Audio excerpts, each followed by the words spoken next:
இயேசு கிறிஸ்துவின் நாமத்தில் அன்பின் வாழ்த்துக்கள். அன்பானவர்களே, இந்த நாளிலும் உங்களோடு கர்த்தருடைய வார்த்தையை பேசுவதற்கு ஆண்டவர் நல்கிய நல்ல தருணத்திற்காக நான் ஆண்டவரை ஸ்தோத்திரிக்கிறேன். எப்படி இருக்கீங்க?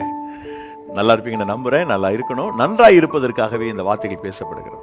வாழ்வளிக்கும் வாக்குத்தத்தம் என்ற எமது நிகழ்ச்சி தொடர்ந்து ஒவ்வொரு நாளும் உங்களிடத்தில் வந்து சேருகிறது. தொலைக்காட்சி வழியாகவோ, முகநூல் பக்கத்திலோ அல்லது யூடியூப்லோ இந்த செய்திகளை நீங்கள் தொடர்ந்து பெற்று வருகிறீர்கள். அதற்காக நான் தேவனுக்கு நன்றி சொல்லுகிறேன். இந்த நல்ல நாளிலே ஆண்டவருடைய தெய்வீக பரிசுத்த பிரசன்னமும் ஆசீர்வாதமும் உங்களுக்கு உண்டாக வேண்டும் என்று நான் ஜெபித்து உங்களை வாழ்த்துகிறேன். ஒவ்வொரு நாளும் ஒரு வாக்குத்தத்தத்தை நாம் சிந்தித்து வருகிறது போல இன்றைக்கு ஆண்டவர் நமக்கு கொடுத்திருக்கிற வாக்குத்தத்தம் என்னென்றால், யோசுவா புத்தகம் 1 அதிகாரம் 9வது வசனத்தின் இறுதி பகுதி. நான் உனக்கு கட்டளையிடவில்லையா? பலங்கொண்டு திடமனதாயிரு, திகையாதே, கலங்காதே. நீ போகும் இடமெல்லாம் உன் தேவனாகிய கர்த்தர் உன்னோடே இருக்கிறார். நீ போகும் இடமெல்லாம் உன் தேவனாகிய கர்த்தர் உன்னோடே இருக்கிறார். நான் தனியா போறதுக்கும் யாராவது என் கூட வர்றதுக்கும் நிறைய வித்தியாசம் இருக்கு. நீ கூட வந்தா நான் போறேன் அப்படின்னு சொல்லுவாங்கல்ல. பாராக் யுத்தம் பண்ணுவதற்கு முன்பதாக தெபொராள் கூட வந்தா எனக்கு நல்லது நினைச்சான். யாராவது ஒருவர் ஒருவேளை ஆன்மீக ரீதியாக அல்லது சரீர பிரகாரமாக நம்மை விட பலம் கூடியவர்கள் என்ற ஒரு கருத்து நமக்கு வருகிற போது, யாராவது ஒருவர் சும்மா இருந்தாவே நமக்கு ஒரு பலமா இருக்கும். கூட இருந்துட்டா நமக்கு ஒரு மிகப்பெரிய சக்தியா இருக்கும். ஆண்டவர் நம்மோடு கூட இருப்பாரானால், நான் போகிற இடமெல்லாம் அவருடைய பிரசன்னம் நமக்கு வரும் என்று சொன்னால் அது போதும். மோசேயை கர்த்தர் அழைச்ச போது அப்படித்தான் சொன்னார். எப்பா, நான் உன் கூட இருப்பேன்ப்பா, நான் எம்மாத்திரம் அப்படின்னு மோசே வருத்தப்பட்ட போது கர்த்தர் சொன்னார், இல்ல நான் உன் கூட இருப்பேன், நான் உன் கூட வருவேன்னு சொன்னார் ஆண்டவர். அதே போல இப்ப யோசுவாவின் இடத்துல கர்த்தர் சொல்லுகிறார், பலங்கொண்டு திடமானதாயிரு, நீ உயிரோடு இருக்கிற நாளெல்லாம் நான் உன்னோடு கூட இருப்பேன், நான் உன்னை விட்டு விலகுவதில்லை, உன்னை கைவிடுவதில்லை, நீ போகிற இடமெல்லாம் நான் உன்னோடு கூட வருவேன் என்று கர்த்தர் சொல்கிறார். இந்த செய்தியின் வழியாக ஆண்டவர் உங்களுக்கு சொல்லுகிறார், நீங்கள் போகும் இடமெல்லாம் அவர் உங்களோடு இருப்பாராம். நீங்கள் செல்லும் இடமெல்லாம் அவர் உங்களோடு இருப்பார். நீங்கள் எங்கு சென்றாலும் அவருடைய பிரசன்னம் உங்களுக்கு ஆதரவாய் வரும். உங்களுக்கு துணையாய் அவருடைய பிரசன்னம் வரும். எனக்கு அன்பான தெய்வத்தினுடைய மக்களே, சகோதர சகோதரிகளே, கர்த்தர் என் கூட வருகிறார் என்பது எனக்கு கிடைக்கிற மிகப்பெரிய ஒரு பாக்கியமாக நான் நினைக்கிறேன். கர்த்தர் கூட வரும்போது என்ன நடக்கும், அதுக்கு பிறகு கர்த்தர் கூட வர்றதுக்கு என்ன பண்ணணும்னு சொல்றேன். கர்த்தர் கூட வந்தால், இப்ப யோசுவாட்ட கர்த்தர் சொல்றார், நீ எங்கெல்லாம் போறியோ அங்கெல்லாம் நான் வருவேன் பண்றார். ஒருவேளை போகிற இடம் சாதகமான இடம் இருந்தா ஒன்னும் பிரச்சனை இல்லை, பாதகமான இடமா இருந்தா அவர் இருக்கிறார், நான் ஏன் பயப்படணும், நான் ஏன் அச்சப்படணும்ன்ற எண்ணம் வந்துடும். இவ போகக்கூடிய இடம் அதுதான். நிறைய ராட்சதர் என்று வர்ணிக்கக்கூடிய மக்கள் அங்க இருக்கிறார்கள். நிறைய யுத்தம் செய்யக்கூடிய மக்கள் அங்கே வாழ்கிறார்கள். பூர்வ குடிகள் அங்கே இருக்கிறார்கள். அவங்க எல்லாரையும் கடந்து போய் இந்த தேசத்தை சுதந்திரிக்கணும். கர்த்தர் போகிற இடமெல்லாம் கூட இருக்கணும் அப்படின்னு சொன்னா, நாம் செய்ய வேண்டிய முக்கியமான காரியத்தை இந்த அதிகாரத்துல பார்க்கலாம். நான் முன்னே சொன்னது போல கடைசி அதை பத்தி உங்களுக்கு சொல்றேன். ஆனா அவர் கூட இருக்கும்போது என்னெல்லாம் நடக்குதுன்னு பாருங்க. அதுவும் இந்த அதிகாரத்திலே பார்த்திடலாம். முதலாவது, அவர் நம்மோடு கூட இருப்பார் என்று சொன்னால், நாம் போகிற பாதைகளிலே அவரும் வருவார் என்று சொன்னால் என்ன நடக்கும், என்ன மாற்றம் நடக்கும்? முதல்ல நடக்கிற மிகப்பெரிய அற்புதம் என்னன்னா, பிரவாகித்து ஓடுகிற யோர்தானை கடப்போம். கர்த்தர் கூட இருந்தால்தான் யோர்தானை கடக்க முடியும். பிரவாகித்து ஓடுகிற யோர்தானை கடப்பது என்பது அவ்வளவு எளிதான ஒரு விடயம் அல்ல. நீ போகிற இடமெல்லாம் நான் உன் கூட வருவேன்னு கர்த்தர் சொன்னார். யோர்தானை கடப்பதற்கு கர்த்தரே உதவி செய்வார். யோசுவா 1 அதிகாரம் 2வது வசனத்துல நான் வாசிக்கும் போது, இந்த யோர்தானை கடந்து என்று ஒரு வார்த்தை வருகிறது. இந்த யோர்தானை கடந்து கர்த்தர் கூட இருப்பாரானால் நீங்கள் யோர்தானை கடப்பீர்கள். இந்த உலகத்துல அந்த யோர்தானை போல நிறைய பிரச்சனைகள், நிறைய கஷ்டங்கள், நிறைய பாடுகள், நிறைய போராட்டங்கள், அவைகளுக்கு நடுவில் நாம் இருக்கிறோம். கர்த்தர் சொல்றாரு, யோர்தானை நீங்கள் கடப்பீர்கள், யோர்தானை கடந்து நீங்கள் செல்வீர்கள். பிரவாகித்து ஓடுகிற யோர்தானை கண்டு பயப்பட வேண்டிய அவசியம் இல்லை. மோசேக்கு ஒரு செங்கடல் என்றால் யோசுவாவுக்கு ஒரு யோர்தான் இருந்தது. அன்பு தேவனுடைய பிள்ளைகளே, மோசே அந்த காலங்களிலே தேவனை நோக்கி ஜெபித்து செங்கடலை ஆண்டவர் 2ஆய் பிளந்தார். அதன் வழியாய் அவர்கள் அக்கறைப்பட்டார்கள். இப்பொழுது யோசுவாவுடைய காலத்தில் பாருங்கள், அவன் யோர்தானை கடந்து போக வேண்டியிருக்கிறது. ஆண்டவர் சொல்ல சொல்ல சொல்ல சொல்ல அந்த காரியத்தை செய்தான். யோசுவா 4வது அதிகாரம் 1 வசனத்தை வாசித்து பாருங்கள். அவர்கள் யோர்தானை கடந்து தீர்ந்தார்கள். யோர்தானை கடந்து வந்து விட்டார்கள். எப்படி யோர்தானை கடந்தாங்க, யோர்தானை கடக்கிறதுக்கு என்னெல்லாம் ப்ரொசீஜர்ஸ் கர்த்தர் கொடுத்தாரு அப்படின்றத the whole chapter 3rd chapterல நீங்க வாசிக்கலாம். 3ஆம் அதிகாரம் 1 தொடக்கம் 13 வரைக்கும் யோர்தானை கடக்கிறதுக்கு ஆண்டவர் நிறைய ஆலோசனை சொல்றார். சுத்திகரித்துக் கொள்ளுங்கள் ஆசாரியர்களை, லேவியர்களை, உடன்படிக்கை தூக்கி சமக்கணும். ஆசாரியுடைய கால் அந்த யோர்தான் நதியில படும்போது யோர்தான் பிரிந்து நிற்கும், குவியல் குவியலா நிற்கும், நீ கடந்து போயிடலாம். ஆண்டவர் சொல்ல சொல்ல சொல்ல சொல்ல அதை எல்லாத்தையும் நேர்த்தியாய் ரொம்ப அழகாய் அவர்கள் செய்து முடித்தார்கள்.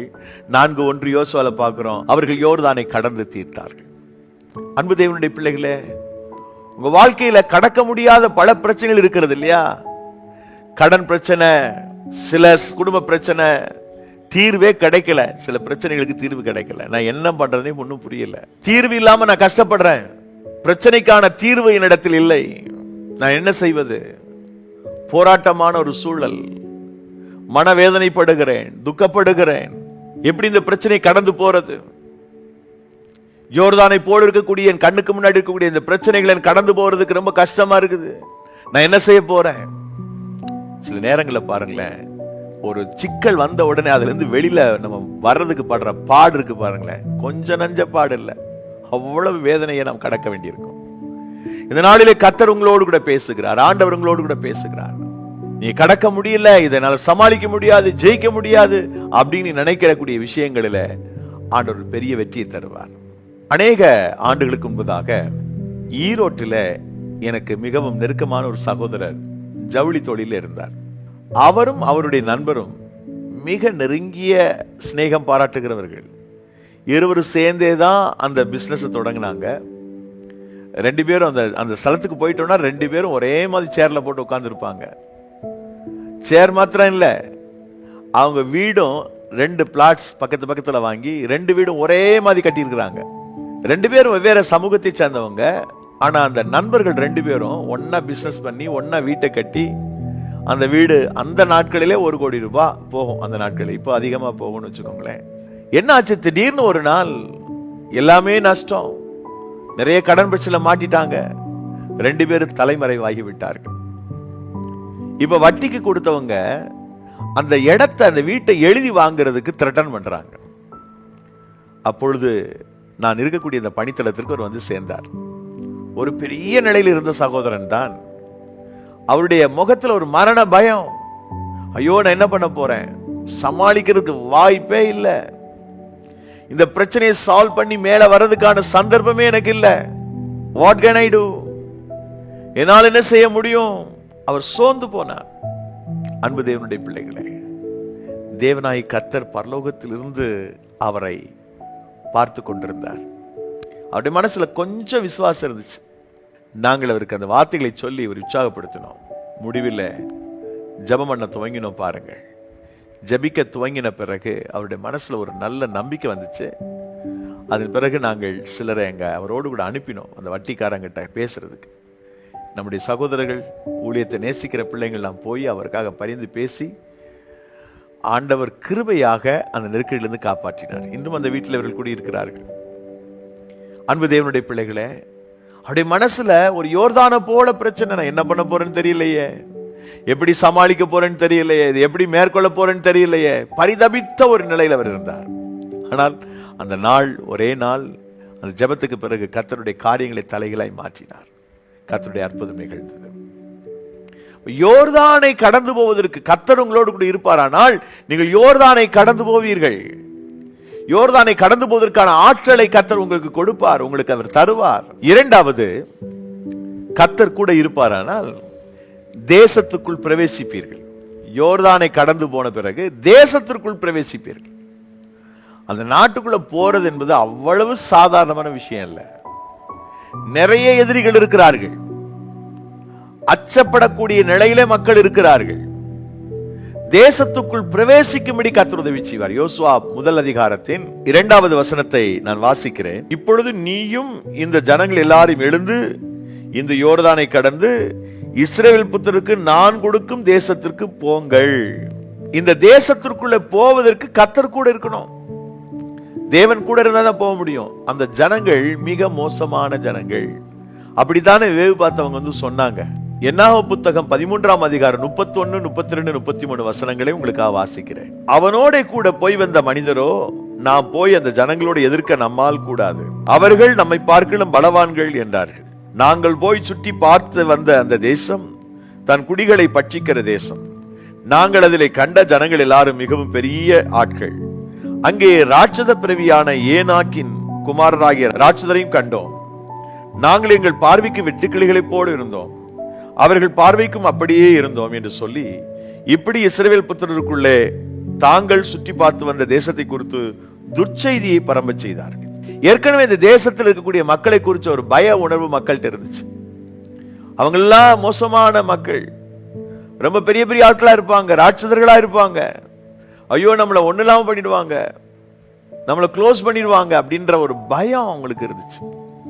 இப்ப கர்த்தர் சொல்றாரு, நான் உன் கூட வருவேன்னு சொன்னா நீ யோர்தானை கடப்ப, தேசத்திற்குள்ளும் பிரவேசிப்பாய், தேசத்தில் உனக்கு கொண்டு போய் சேர்ப்பேன், தேசத்திலே பிரவேசிக்கும்படி நான் உனக்கு உதவி செய்வேன் என்று கர்த்தர் சொல்கிறார். என்னாகமம் 13:31 வாசிக்கும் போது நாம் அவர்கள் எதிர்க்க முடியாது அப்படின்னு அவர்கள் சொன்னாங்க. ஆனா யோசுவா முதல் அதிகாரம் 5வது வசனத்துல ஆண்டவருடைய வார்த்தை என்ன சொல்லுது பாருங்க, நீ உயிரோடு இருக்கும் நாளெல்லாம் ஒருவனும் உனக்கு முன்பாக எதிர்த்து நிற்பதில்லை. அந்த வேவுகாரர்கள் சொன்னாங்க அவங்களை எதிர்க்கவே முடியாது அப்படின்னு. ஆனா இங்க ஆண்டவர் சொல்றாரு, உயிரோடு இருக்கிற வரைக்கும் ஒருவனும் உன்னை எதிர்க்க முடியாது, போ, நான் உனக்கு முன்னாடி போவேன், நான் உன் கூட இருப்பேன், நான் உனக்கு உதவி செய்வேன் சொல்றாரு கர்த்தர். கர்த்தர் கூட இருப்பாரானால் அவருடைய பிரசன்னம் கூட இருக்கும் என்று சொன்னால் யாரும் எதிர்க்க முடியாது. புதிய ஏற்பாட்டு காலத்துல ஸ்தேவான் பேசுகிற ஞானத்தை கண்டு யாரும் எதிர்த்து நிற்க முடியல. கிரேக்கர்களோ மற்ற ஞானிகளோ அந்த ஸ்தேவானுடைய வார்த்தைக்கு முன்பதாக நிமிர்ந்து நிற்க முடியல. கர்த்தர் தம்முடைய வல்லமையை அனுப்பினார், பிரசனத்தை அனுப்பினார். அன்பு சகோதர சகோதரிகளே, இந்த நாளிலும் தேவனாய கர்த்தர் உங்களுக்கு சொல்லுகிற வார்த்தை, நீ எங்கெல்லாம் போறியோ அங்கெல்லாம் நான் கூட இருப்பேன். அப்படி நான் கூட இருக்கிறதுனால நீ ரொம்ப எளிதா யோர்தானை கடந்துருவ, தேசத்துக்குள்ள பிரவேசித்து விடுவாய். வீணான பயம் உனக்கு வேண்டாம், வீணான அச்சம் உனக்கு வேண்டாம், வீணான கவலை கலக்கம் உனக்கு வேண்டாம். தேசத்தை சுதந்திரிப்பாய். எதுக்கிறவங்க இருக்கலாம், ராட்சதை போல இருக்கிறவங்க இருக்கலாம், அச்சுறுத்தவங்க இருக்கலாம், பயமுறுத்தக்கூடியவர்களாக இருக்கலாம், ஆனா எதுவும் ஒண்ணு மேல வராது. நீ எதிலும் அவளை எளிதாக தோற்றுவிட மாட்டாய். ஏனென்றால் உன் தேவனாய கர்த்தராய் இருக்கிற நான் உன்னோடு கூட இருக்கிறேன், உனக்கு உதவி செய்யும்படி நான் உன்னோடு கூட இருக்கிறேன். யோசுவாவுக்கு கர்த்தர் என்ன சொல்றாருன்னா, சும்மாவும் சொல்லல, மோசையோட நான் எப்படி இருந்தேனோ அது மாதிரி உங்க கூட இருப்பேன், அதனால தைரியமா தேசத்துக்குள்ள போலான்றார். கர்த்தர் கூட இருக்கும் பொழுது நான் தேசத்துக்குள் பிரவேசிக்கும்படி கர்த்தர் எனக்கு உதவி செய்கிறார். அவர் நான் பயப்படாம இருக்கிறதுக்காக மோசையோட நான் எப்படி இருந்தேனோ, எவ்வளவு பெரிய ராஜா பார்வோன் சக்கரவர்த்தி, அவனுக்கு முன்னாடி சர்வசனம் போய் நின்று இந்த மோசே பேசுறான், ஆரோன் பேசுறான், கர்த்தர் கூட இருக்கிறார் அந்த தைரியத்தில் அந்த விசுவாசத்துல போய் நிக்கிறாங்க அரண்மனையில. பார்வோன் நீ செய்யலைன்னா இன்னும் நிறைய சிக்கல் வரும் உனக்கு, நாங்க ஆண்டவரை வேண்டிக் கொள்வோம், அப்ப இது நடக்கும் எச்சரிக்கிறாங்க, தைரியம் என்று பேசுறாங்க. பார்வோன் மன்னர்கள் ஒண்ணுமே செய்ய முடியல. ஒரு கட்டத்துல, அப்பா சாமி போங்கப்பா, என்னை ஆசீர்வதிச்சுட்டு போங்க, அவர் நீதியுள்ளவர் தான், கர்த்தர் நீதியுள்ளவர் தான், என்னை ஆசீர்வதிங்க, எனக்காக விண்ணப்பம் பண்ணுங்க அப்படின்னு அவன் மன்றாடக்கூடிய அளவுக்கு கர்த்தர் அவனுடைய மனதில் மாற்றத்தை கொடுத்தார். அன்பானது கர்த்தருடைய பிள்ளைகளே, தேவனுடைய ஜனமே, ஆண்டவர் உங்களோடு கூட பேசிக் கொண்டிருக்கிறார்.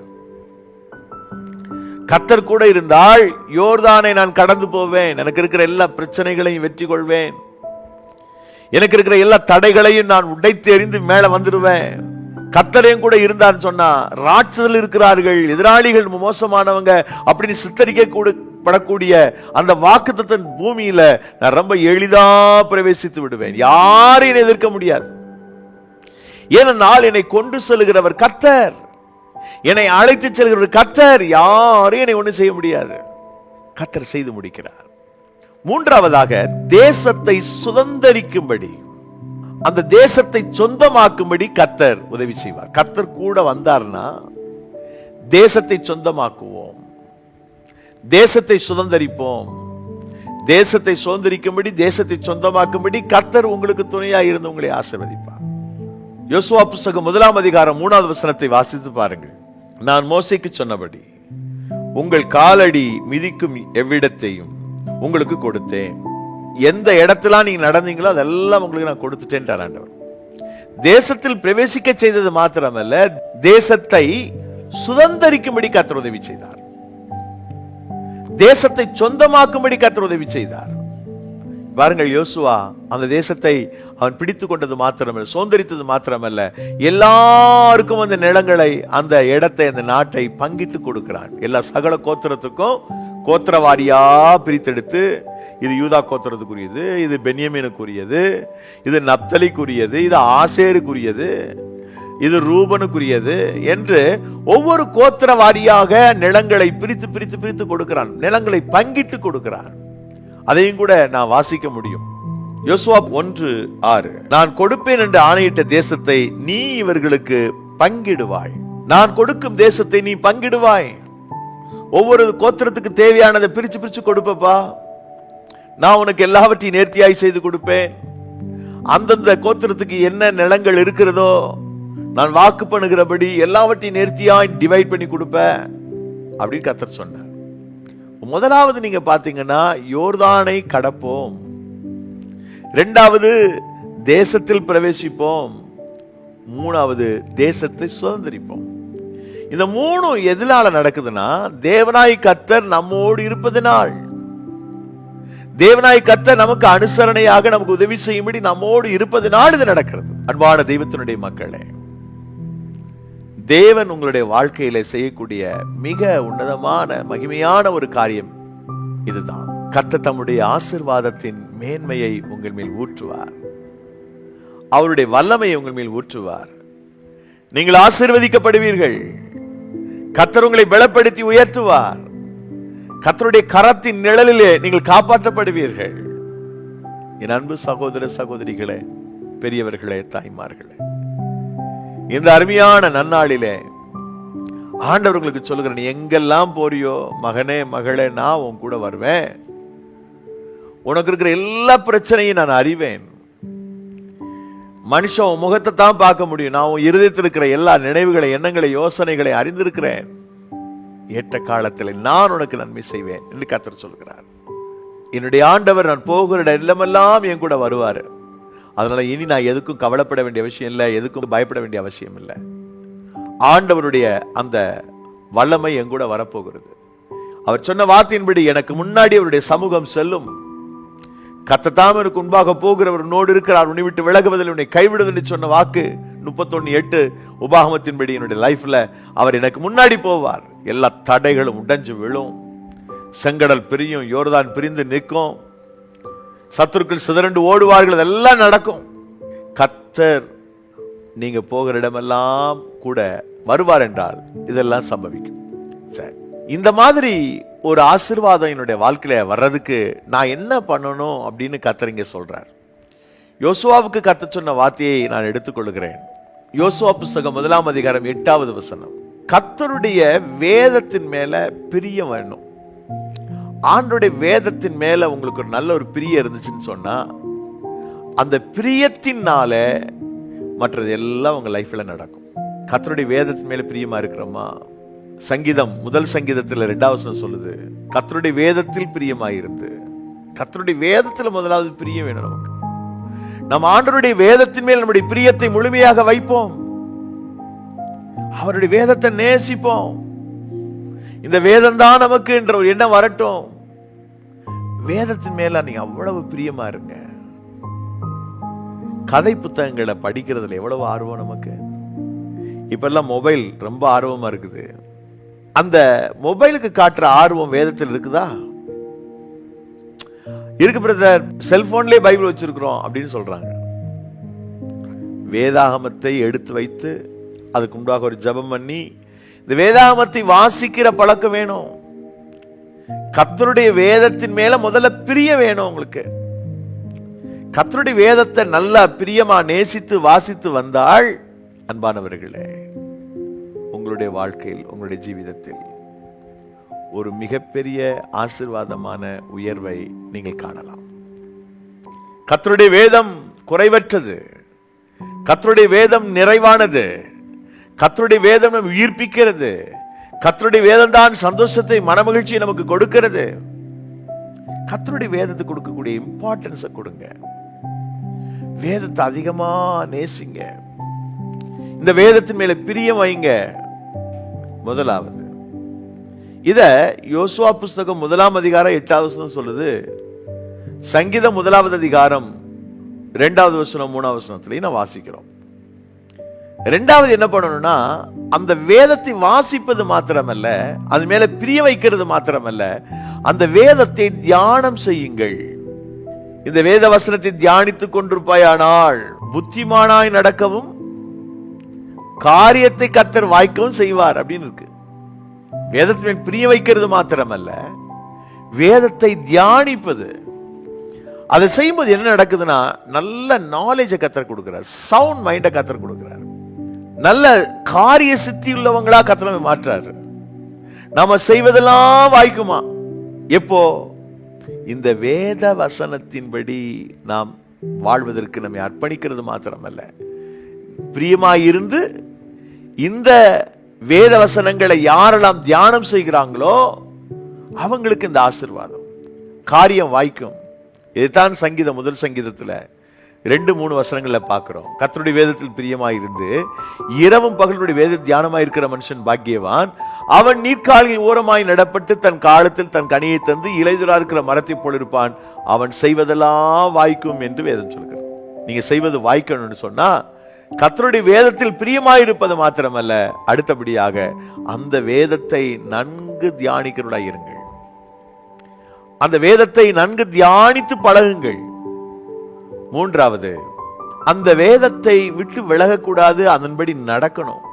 யோசுவா 1ஆம் அதிகாரம் 7, 8 ரெண்டையும் வாசித்து பார்த்தீங்கன்னா, என் தாசனாகிய மோசே உனக்கு கற்பித்த நியாயப்பிரமாணத்தின்படி எல்லாம் செய்ய கவனமாயிருக்க மாத்திரம் மிகவும் பலங்கொண்டு திடமனதாயிரு. நீ போகும் இடமெல்லாம் புத்திமானாய் நடந்து கொள்ளும்படிக்கு அதை விட்டு வலதுபுறம் இடதுபுறம் விலகாதிருப்பாயாக. இந்த நியாயப்பிரமாண புஸ்தகம் வாயை விட்டு பிரியாதிருப்பதாக.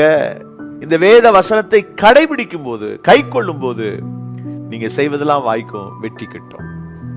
குறிப்பாக ஆண்டவர் நீங்க போகிற இடமெல்லாம் கூட வருவார். அவர் கூட வருவதனால எப்போதும் ஜெயித்து கொண்டே இருப்பீங்க. கர்த்தர் மிகப்பெரிய வெற்றி உங்களுக்கு தந்து ஆசீர்வதித்து உயர்த்துவார். ஜெபம் செய்வோமா? நேசிக்கிற நல்ல தந்தையே, இந்த நல்ல தருணத்திற்காக நன்றி. இந்த நாளிலும் இந்த வார்த்தைகளை கேட்ட எங்கள் அன்பு சகோதர சகோதரிகள் ஒவ்வொருவருக்காக விசேடமாக ஜெபிக்கிறோம்பா. தேவனை கர்த்தாவை துதிக்கிறோம், ஸ்தோத்திரிக்கிறோம். ஆண்டவரே, அநேக பிள்ளைகள் மனசுல ஒரு விதமான குழப்பத்தோடு இருக்கிறாங்க, தடுமாற்றத்தோடு இருக்கிறாங்க. எல்லாத்தையும் கர்த்தர் மாற்றி, இந்த பிள்ளைகள் ஆண்டவரே கர்த்தர் கூட இருக்கிறார், நான் எங்கு சென்றாலும் பிரச்சனை கூட இருக்கிறது என்ற ஒரு நம்பிக்கையோடு ஆண்டவரே வாழ கர்த்தர் உதவி செய்யும். வேதாகமத்தை நேசிக்கவும், அதை வாசிக்கவும், அதன்படி வாழவும் உடைய பிள்ளைகளுக்கு நீர் உதவி செய்ய வேண்டும் என்று ஜெபிக்கிறோம்ப்பா. யாரெல்லாம் இந்த வசனங்களை நம்பிக்கையோடு கேட்டிருக்கிறாங்களோ அவங்க போகிற இடமெல்லாம் நீங்க கூட போங்க. வெற்றியை பிள்ளைகள் ருசிக்க உதவி செய்யுங்க. ஆசீர்வதிங்க. இயேசு கிறிஸ்துவின் நாமத்தில் ஜெபிக்கிறோம் நல்ல பிதாவே.